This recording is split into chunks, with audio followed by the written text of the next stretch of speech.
নমস্কার সম্মানীয় দর্শক বন্ধুরা, অ্যাস্ট্রো টার্গেট ইউটিউব চ্যানেলে আপনাদের প্রত্যেককে আন্তরিক শুভেচ্ছা জানাই।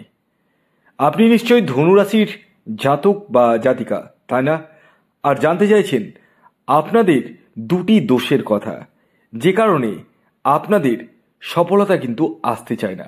হ্যাঁ বন্ধুরা, কারণ ধনুরাশির জাতক ও জাতিকারা এমনিতে কিন্তু খুবই ভালো স্বভাবের হয়, এমনি হেল্পফুল নেচারের হয়, কিন্তু এরা অনেক কিছুতেই অর্থাৎ দুটি বিশেষ কারণেই এরা কিন্তু সফলতার সিঁড়িতে উঠতে গিয়েও কিন্তু হোঁচট খেয়ে ব্যাক হয়ে চলে আসে আর শেষে পস্তাতে হয়।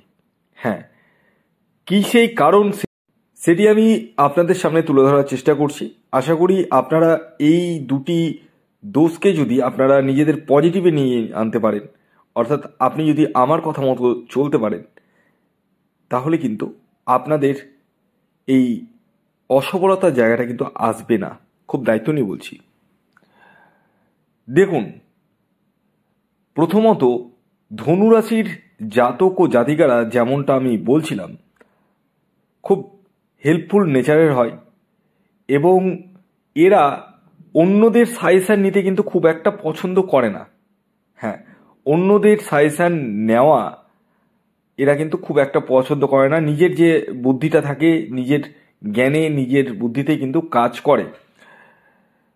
আর এর কারণ রয়েছে, এরা কিন্তু যে কোনো কাজকে কিন্তু এরা খুব পুঙ্খানুপুঙ্খভাবে করার চেষ্টা করে এবং অনেক বই পড়ে এবং বিভিন্ন জায়গা থেকে জ্ঞান সংগ্রহ করে ধনুরাশির জাতক ও জাতিকারা। এবং সবচেয়ে বড় জিনিস কি বলুন তো, ধনুরাশির জাতক ও জাতিকারা যেহেতু বই পড়ে এবং বিভিন্ন জায়গা থেকে জ্ঞান সঞ্চয় করে, সেহেতু এরা কারো যুক্তি বা পরামর্শ নিতে চায় না। এটা নাম্বার ওয়ান পয়েন্ট দোষের মধ্যে পড়ছে। হ্যাঁ, যে কারণে এরা কিন্তু সফলতা পেতে চায় না। দেখুন, আমি বলছি না আপনি অন্যের কথাতে চলুন, আমি একটি কথাই বলবো, আপনারা অন্যের কথাটা শুনুন।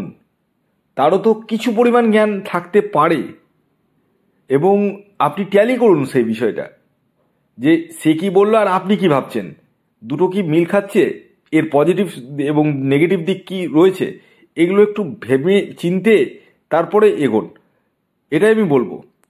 কারণ কাউকে ছোট করাটা বা ছোট ভাবাটা, যে আমি সব জানি, আমি আই এম দ্য বেস্ট, এটা কিন্তু খুব একটা ভালো জিনিস নয় আমার তো মনে হয়।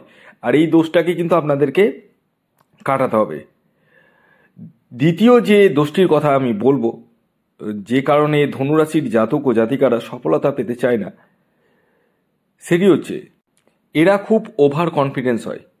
মানে কোনো কাজ ধরুন আপনি করছেন, আপনি জানেন যে হবে, কিন্তু আপনার মধ্যে একটা জিনিস থাকে, আমি জানি, আপনি মানুন আর না মানুন, যে আমি করে নিতে পারবো, ও কোনো ব্যাপার না, এটা তো ছোট্ট খাট্ট বিষয়, এটা আমার কাছে কোনো বিষয় না। এই যে মানে কনফিডেন্সের উপরে ওভার কনফিডেন্স, এটা কিন্তু আপনাদের ক্ষেত্রে কিন্তু অনেকটাই বাধা এনে দেয়। তাই কনফিডেন্স থাকা ভালো, যে কোনো কিছুতে কনফিডেন্সটা থাকা ভালো, কিন্তু ওভার কনফিডেন্স কিন্তু থাকা ভালো নয়। তাই আপনারা যে কোনো বিষয়ে কিন্তু ওভার কনফিডেন্স হবেন না এবং যে কোনো কিছুকে একটু বুঝিয়ে সুঝিয়ে কাজ করার চেষ্টা করবেন এবং অ্যাগ্রেসিভ মনোভাবকে কিন্তু আপনাদেরকে ত্যাগ করতে হবে।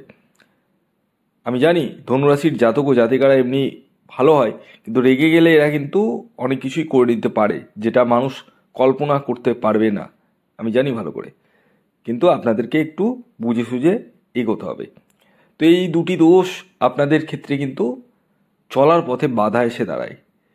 ভিডিওটি যদি অবশ্যই ভালো লাগে তো অবশ্যই শেয়ার করে দিন, প্রচুর প্রচুর শেয়ার করুন, লাইক করুন এবং যারা চ্যানেলে নতুন রয়েছেন তারা অবশ্যই চ্যানেলটিকে সাবস্ক্রাইব করে রাখুন পরবর্তী ভিডিও নোটিফিকেশন পাওয়ার জন্য। ধন্যবাদ।